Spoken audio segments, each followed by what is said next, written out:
আজ বানাবো পটল চিংড়ি। এখানে আমি কিছুটা পটল নিয়ে নিয়েছি আর নিয়ে নিয়েছি চিংড়ি মাছ। এবার কেটে ধুয়ে পরিষ্কার করে আপনাদের কাছে ফিরে আসছি।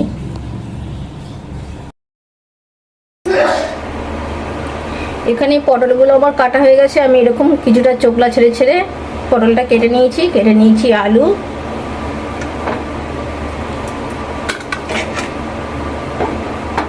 এবার চিংড়ি মাছে নুন হলুদ মেখে নেবো।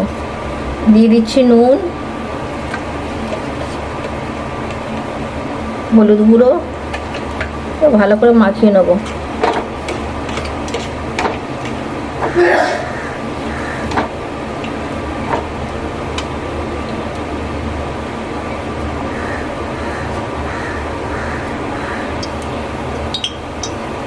তেল গরম হয়ে গেছে, এবার চিংড়ি মাছগুলো ছেড়ে দিচ্ছি।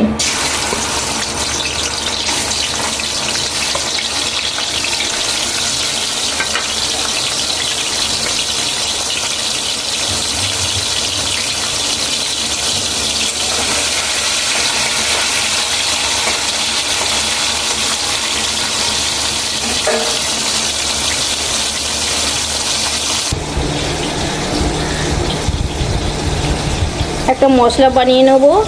দিয়ে দিচ্ছি পেঁয়াজ,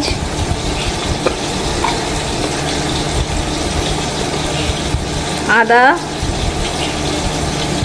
5টা কাঁচা লঙ্কা, কয়েক কোয়া রসুন।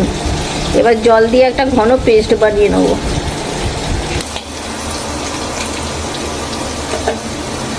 চিংড়ি মাছগুলো ভাজা হয়ে গেছে, এবার তুলে নিচ্ছি।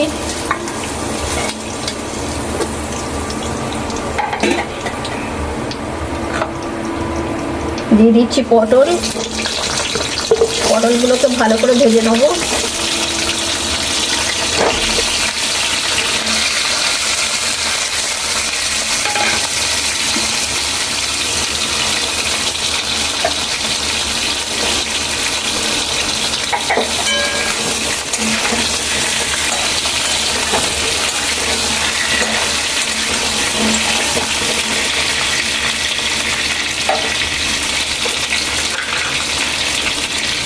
নুন দিয়ে দিচ্ছি আর দিয়ে দিচ্ছি হলুদ।